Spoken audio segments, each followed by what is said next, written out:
So that lever right there is the quick release for the loader front. There's one on each side. You just come over, push it up, it'll lock. It'll latch just like that. Leave your lines and everything hooked up, and you're just going to manipulate the bucket on the front so as it balances, and then it'll come right down. So.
So I don't know if you could see how that front bar articulated itself down as I backed it off.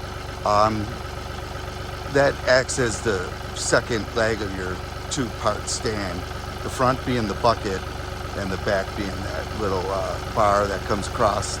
Now what you would do from here is just back up a couple more inches and get that standing leg down straight, and then you disconnect your hoses. I'm not going to go through that part simply because that's actually the hardest part, popping those hoses off and popping them back on. I just don't feel like dealing with the hydraulic oil on me right now. So I'll give you a look at this bracket here. And you can see how it articulates just on this hinge pin. And this one down there. Interesting. So I'm going to go ahead and rock it back, and I'll show you how it goes into the place.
And that's that.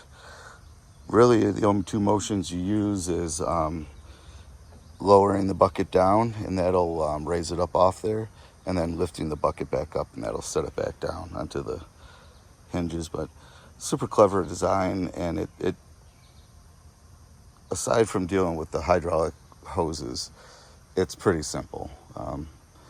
It may take a little bit of adjustment to line up these arms, and it's great to have a second person. You can just have them kind of push the arm in while you articulate the bucket, but it's pretty easy enough to do by yourself as well. John Deere 2032 and the 2020R front end loader.